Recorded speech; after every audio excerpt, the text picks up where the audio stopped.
नमस्कार दोस्तों, आज मैं बात करने वाला हूँ पावर बैंक के बारे में। वो वाला पावर बैंक नहीं जिससे कि फ़ोन चार्ज होता है या फिर कोई मोबाइल चार्ज होता है। मैं बात करने वाला हूँ पावर बैंक नाम के एक ऐप के बारे में। शायद काफ़ी लोगों को इसके बारे में पता हो और काफ़ी लोगों को ना पता हो इस ऐप के बारे में, लेकिन इस ऐप के बारे में मैं सब कुछ बताने वाला हूँ और ये भी बताने वाला हूँ कि क्या चीज़ आपको ध्यान में रखना है। इससे पहले मैंने जो है कुछ वेबसाइट के बारे में बताया है, जहाँ से मैंने बोला है कि कुछ नहीं खरीदना है, क्योंकि ये फर्जी वेबसाइट होती है, खाली पैसे लेने के लिए या ये सब करने के लिए ही करती है और ये सब चाइना से जुड़ी हुई ही होती है। कुछ ना कुछ हाथ होता है ज़्यादातर, या फिर कोई नॉर्मल ऐसे फर्जी वेबसाइट भी होती है यहाँ की भी। सबसे पहली बात तो मैं आपको बता दूँ, अभी 1-2 दिन पहले मैंने आपको बताया था एक टाटा की गाड़ी का जो कि फ्री में मिल रही है, ऐसा एक मैसेज वायरल हो रहा था, जिस लिंक पे क्लिक करने पे कुछ डिटेल भरनी होती थी, लेकिन वो एक फर्जी थी और कुछ चाइना की तरफ से ही जो है इनका हाथ होता है, ये चाइना वालों का, वहाँ से जो है एक तरीके से ऑपरेट हो रहा था, ठीक है, सारा डाटा चोरी करने के लिए। लेकिन आज मैं बात करने वाला हूँ पावर बैंक ऐप के बारे में, और ये ऐप प्ले स्टोर पे आपको अभी तो देखने को नहीं मिलेगा, लेकिन अभी कुछ टाइम पहले तक ये ऐप बहुत ज़्यादा चल रहा था। ये पावर बैंक ऐप जो था ये बहुत ज़्यादा चल रहा था और अभी ज़्यादा पुराना भी नहीं है। ये अभी फरवरी 2021 में ही ये लॉन्च किया गया और वैसे मैं अभी इसके बारे में सब कुछ बताऊंगा। तो फरवरी 2021 में से लॉन्च किया गया, अभी आप समझ सकते हो 3 से 4 महीने हुए और इस ऐप के साथ ठगी का मामला जुड़ा है, जो कि साइबर एक्सपर्ट जो है उन्होंने इसको खोजा है इस तरीके से, जिसमें पहले तो 150 करोड़ की खोज हुई थी कि इतनी ज़्यादा ठगी हुई है, लेकिन अभी 250 करोड़ तक पहुँच गई कि 250 करोड़ तक इसमें ठगी हुई है। अभी एक एक चीज़ के बारे में बताऊंगा, पावर बैंक के बारे में, और आपको क्या ध्यान में रखना है ये भी मैं बताऊंगा। दरअसल ये जो पावर बैंक था ये आपको प्ले स्टोर पे देखने को मिल रहा था 5 मिलियन डाउनलोड के साथ, यानी कि 5 मिलियन प्लस डाउनलोड थे इसमें, और इसकी रेटिंग भी काफ़ी ज़्यादा अच्छी थी, यानी कि तकरीबन लाखों लोग, 50 लाख लोग तकरीबन इस ऐप के साथ जुड़े थे। और ये बिजनेस कैटेगरी में जो है अपलोड किया गया था प्ले लिस्ट में, यानी सॉरी प्ले लिस्ट नहीं, प्ले स्टोर पर जो है बिजनेस कैटेगरी में ये था, ठीक है, ये वाला ऐप। अब इसमें होता क्या था मैं सबसे पहले आपको ये बताता हूँ, फिर इसके साथ बताऊंगा कि किस तरीके से इस ऐप में थोड़ा पकड़ा गया और इस ऐप ने कैसे ठगी की और आपको क्या ध्यान रखना है। सबसे पहली बात, ये एक बिजनेस कैटेगरी वाला था, ठीक है। अब इसमें होता क्या है कि आप लोगों को पता होगा कुछ वेबसाइट जैसे मैंने आपको बताई कि फ़ोन कम पैसे दिखाती है, ठीक है, कम पैसे आपको दिखाती है कि 20,000 का फ़ोन 2,000-3,000 में मिल रहा है, जो कि एक तरीके से इम्पॉसिबल है, नामुमकिन है, इतना सस्ता फ़ोन कहीं नहीं मिलता है, मिलता ही नहीं है, तो ये फर्जी है। ऐसे ही ये ऐप काम करता था, ये कोई आपको वो नहीं दिखाता था फ़ोन या फिर कोई चीज़ सस्ती चीज़, ये आपसे एक तरीके से विश्वास बनाने के लिए, ऐसा भी नहीं कि पूरा फ्री रखता हो कि हाँ जीरो इन्वेस्टमेंट, कि हाँ फ्री है। इस ऐप को जैसे आप इंस्टॉल करोगे, यहाँ पे मैं आपको सीधे सीधे बताता हूँ, वैसे तो कई सारे इसमें आपको खबर देखने को मिल जाएगी इस पावर बैंक ऐप के बारे में, लेकिन मैं आपको बता दूँ, जैसे आप इसको ओपन करते हो, मतलब जैसे इस ऐप को अगर खोलते, अभी तो फिलहाल नहीं है, इसमें आपको 300 रुपये का रजिस्ट्रेशन करना पड़ता था। अब इससे होता क्या है कि एक लोगों में भी विश्वास बनता है, ठीक है ना, एक मानसिकता बनती है कि ठीक है 300 रुपये इसमें जमा करें, यानी कि ये नकली नहीं है, पैसे तो ले रही, और वो कुछ ही टाइम बाद जो है उसका 10 से 15% या 20% आप समझ सकते हो बढ़ा के पैसे वापस दे देती थी ये ऐप, जिससे क्या होता था, लोगों को और अच्छा लगता था, यहाँ भाई चलो पैसे हमारे पास कुछ बढ़ के ही आए तो सही इसमें लगाने में अब क्या जा रहा है। और उसमें एक स्कीम थी, 15 दिन में पैसा डबल, 21 दिन में नहीं 15 दिन में पैसा। लक्ष्मी चीट फंड का एक अपग्रेडेड वर्जन था क्या, अभी भी है लेकिन अब खत्म कर दिया गया। तो ये लक्ष्मी चीट फंड का जो एक अपग्रेडेड वर्जन था, जिसमें जो है 15 दिन में पैसा डबल करने की बात की गई थी, हाँ, इसमें पावर बैंक में। और इसमें कई लोगों ने अपना पैसा लगाया था। क्यों लगाया था? क्योंकि जैसे पैसा लगाते थे कुछ पैसा बढ़ के इनको मिल जाता था। 300 लगाया जैसे, तो 300 से कुछ ज़्यादा इनको बढ़ के पैसा मिल गया, और कई लोगों ने तो लाखों रुपए इसमें लगाया। और तकरीबन अगर मैं डाटा के बारे में बात करूँ, जो साइबर एक्सपर्ट्स हैं, ठीक है, उनके हिसाब से बात करूँ तो तकरीबन 5 लाख लोगों के साथ इसमें ठगी हुई है 15 दिन में पैसा डबल के चक्कर में। और कई लोग इसके साथ जुड़े भी, क्योंकि कई लोग सोचते हैं कि मैंने आपको शायद पहले भी बताया कि एक टॉपिक है कि how to earn money online at home, मतलब कि जो है घर पे ही सबसे ज़्यादा पैसे कैसे कमाया जाए, और इसी के चक्कर में जो ऐसे ऐप आते हैं। आप लोगों को पता होगा पिछले साल जब से कोरोना लगा उसके बाद से कई तरह के ऐप निकले, जिसमें से अधिकतम चाइनीज़ थे और कितनों को बैन कर दिया गया, और ये भी फरवरी में ही आया है। अब मैं आपको बताता हूँ, इसमें दरअसल जो साइबर एक्सपर्ट्स है जिन्होंने पकड़ा है, उत्तराखंड की पुलिस और ये सब जो साइबर एक्सपर्ट इन्होंने पकड़ा है, ठीक है। अब इनके जो फर्जी लिंक थे, UPI आईडी थी, पेमेंट आईडी थी, पेमेंट गेटवे जो होता है, इसके अलावा जो इनकी ईमेल आईडी भी इनकी बहुत बेकार है। आप देखोगे ना तो techguru 0077001@gmail.com, कोई भी कंपनी की ऐसी जीमेल होती नहीं है।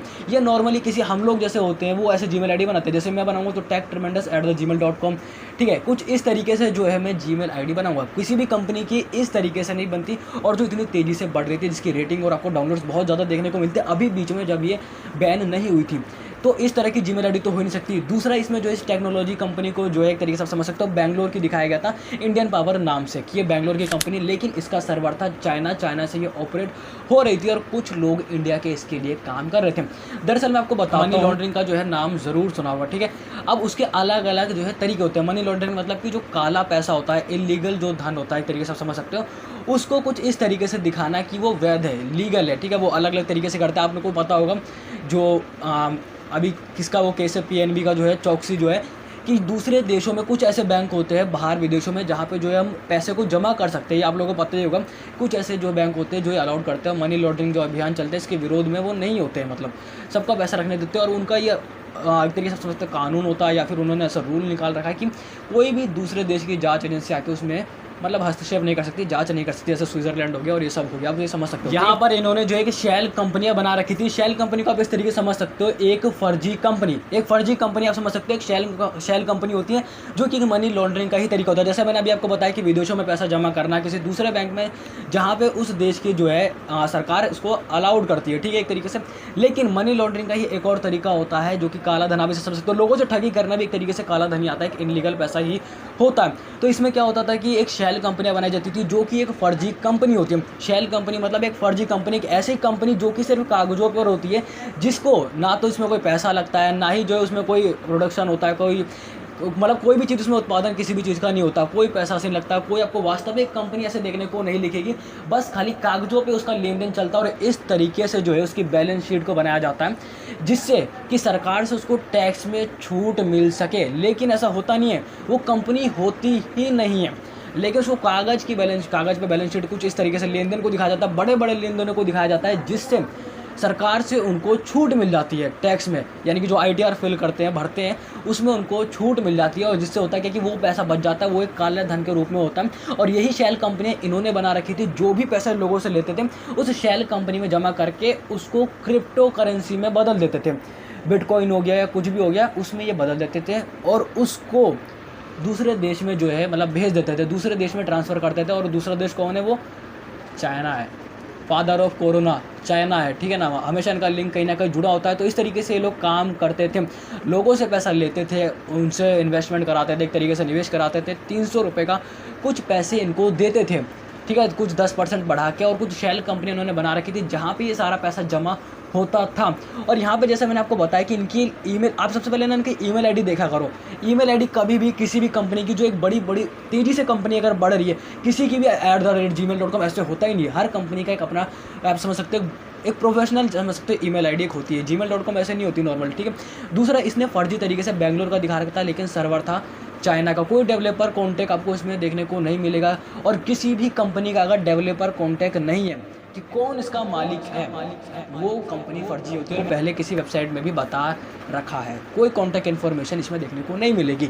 यहाँ तक कि ऐप में भी आप जाके देखोगे, मैंने तो ऐप खैर नहीं चलाया, लेकिन फिर भी इस ऐप में कुछ इस तरीके से था कि 300 रुपये जमा करो और जहाँ पे ऐसे पैसे जमा करो इतने मिलेंगे।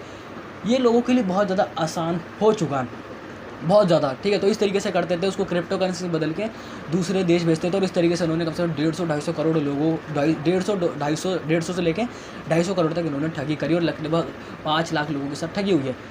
मतलब इतना अगर दिमाग है तो ये लोग कम से कम अच्छी चीज़ों में अपना दिमाग लगा सकते हैं। मतलब इसी तरीके से लोग जो है इसमें पैसे लगाते हैं, अपने लिए लगाते हैं कि चलो ठीक है घर बैठे कुछ पैसे आएंगे।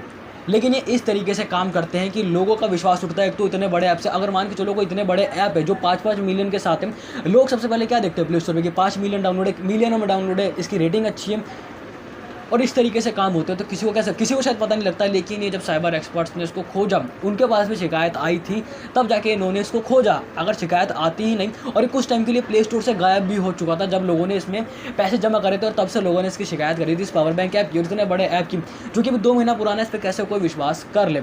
तो सबसे पहली बात मैं आपको बता दूँ, ये सारी आप चीज़ जान के होंगे आखिर पावर बैंक किस तरीके से था, किस तरीके से काम करता था, अपनी शेल कंपनियाँ बना के एक तरीके से जो है बाहर पैसे को भेजता था, ठीक है।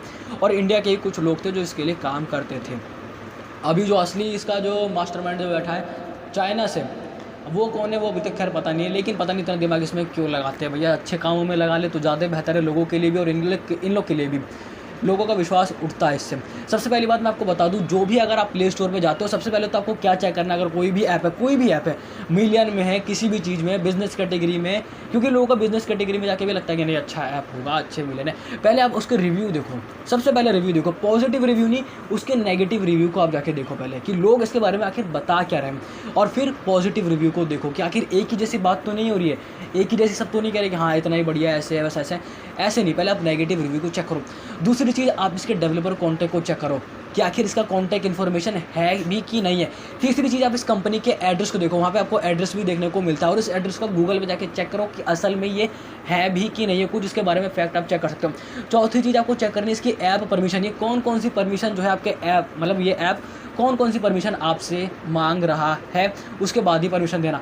इसके बाद अब आती है नई चीज़, जब भी आप किसी ऐप में ऐसा जाते हो, सबसे पहले आपको देखना है कहीं पे आपको पैसा लगाना तो नहीं पड़ रहा। जहाँ भी अगर आपको पैसा लगाना पड़ रहा है तो पहले आप उसके बारे में अच्छे तरीके से पहले चेक करो कि हाँ बिल्कुल तरीके से जेन्युइन है कि नहीं है, वरना आप बिल्कुल पैसे नहीं लगाने। जहाँ पे आपको पूरी बैंक इन्फॉर्मेशन डालनी है जिस भी ऐप में, चाहे जीरो इन्वेस्टमेंट हो या फिर जो है कह सकते हैं कि उसमें पैसे लग रहे हो, उसके बारे में आपको पूरे फैक्ट चेक करने हैं। उसके बारे में बैंक डिटेल बिल्कुल नहीं डालनी है।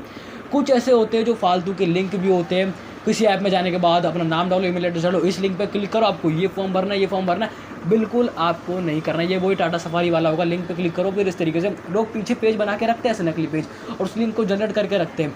तो इस तरीके से आपको नहीं करना। मुझे पता है कि वीडियो बहुत ज़्यादा बड़ी बन चुकी है, लेकिन ये सारी चीज़ें जाननी बहुत ज़्यादा ज़रूरी है। शायद अगर लोग बताते नहीं इस पावर बैंक के बारे में तो शायद ये कभी पता लगता ही नहीं, और इस बारे में जानकारी होनी चाहिए, क्योंकि इतने बड़े ऐप पे लोगों को भरोसा होता है और फिर ऐसी चीज़ हो जाए तो भैया किस पे भरोसा किया जाए फिर ऐसे ऐप तो नकली। और अभी मैंने एक ऐप भी जाकर चेक करा था, पावर बैंक इंडिया के नाम से था ये, और एक नकली ऐप फिर आ चुका है इस पर, जिसकी आप रेटिंग देखोगे तो सब पूरी एक ही रेटिंग मिली, खाली इस पर बड़ी बस एक ही रेटिंग। फिर नकली जिनके लोगों के पैसे गए होंगे उनको ही पता है, ठीक है ना, क्योंकि इन लोगों ने तो काफ़ी पैसे ले लिए हैं, बड़ी मुश्किल से फिर सब पैसे आते हो तो पता लग गया, ठीक है। तो ये था कुछ पावर बैंक ऐप के बारे में, और आपको ये सारी चीज़ें ध्यान रखनी जो मैंने आपको बताया। और कोई भी पहली बात को प्ले स्टोर से ही डाउनलोड करना है, कोई भी जो थर्ड पार्टी APK होती है उसको आपको डाउनलोड नहीं करना है, क्योंकि ये थर्ड पार्टी ऐप जो है क्या करते हैं कि पीछे से एक मालवेयर जो है, एलियन बोट, ये सब जो होते हैं इनको इंस्टॉल कर देते हैं, ठीक है, चुपचाप से, जो कि आपके सारी जो है 2 फैक्टर ऑथेंटिकेशन की जो है जानकारी हो गई, बैंक डिटेल हो गई, पीछे से सब कुछ कर लेते हैं लोग, जानकारी को ले लेते हैं, ठीक है। और अभी इस टाइम एक व्हाट्सएप का एक मैसेज भी जो वायरल हो रहा था, कुछ नंबर वायरल हो रहे थे कि इस नंबर से अगर फ़ोन आया तो आपकी सिम कार्ड जो है एक्सेस उनके पास चला जाएगा, सारे नंबर वो ले लेंगे, और क्रेडिट कार्ड की डिटेल, ये डेबिट कार्ड की डिटेल, बैंक डिटेल, ये सब चली जाएगी। यानी कि कुछ फ़ोन नंबर्स में बताए गए थे वायरल मैसेज में, वेरी अर्जेंट ऊपर लिखा था, और मैक्सिमम टाइम उसको फॉरवर्ड करो आगे, ये भी लिखा था, ठीक है ना। तो ऐसी चीज़ आपको फॉरवर्ड भी नहीं करनी है, जो ऐसे फालतू चीज़, खैर इससे जुड़ा तो नहीं है, ये अलग चीज़ है, लेकिन मैंने आपको बता दिया ऐसी चीज़ भी आपको फॉरवर्ड नहीं करनी की। रेड टिक है तो सरकार पड़ेगी, सरकार क्यों पड़ेगी भाई, 130 करोड़ 150 करोड़ का लोग का डाटा पड़ेगी क्या, फर्जी चीज़ें नहीं फैलनी चाहिए सारी चीज़ें। तो ये था कुछ पावर बैंक ऐप के बारे में। उम्मीद करता हूँ आपको सारी जानकारी इस पावर बैंक ऐप के बारे में पता लग चुकी होगी, पावर बैंक इंडिया के नाम से, और ये इंडियन पावर कुछ इस नाम से जो है चल भी रही थी बेंगलुरु में, दिखा के ये वेबसाइट, बताओ ये ऐप किसी को पता ही नहीं था। तो बस आपको ऐसे ऐप से बच के रहना है कि इस ऐप से ऐसे डाउनलोड नहीं करना, और सारी चीज़ों को आपको अच्छे तरीके से इसके बारे में पड़ताल करनी है। थोड़ा बहुत आपको देख लेना है कि इसके बारे में आखिर है भी कि नहीं है जेन्युइन, अगर नहीं है तो बिल्कुल इसको इंस्टॉल करना ही नहीं, चाहे कितने भी मिलियन इसके डाउनलोड। तो बस फिलहाल इस वीडियो में इतना है इस पावर बैंक इंडिया ऐप को लेके। तो बाकी आपसे मिलेंगे एक नई वीडियो में ऐसे किसी नई जानकारी से, तब तक के लिए जय हिंद, वंदे मातरम।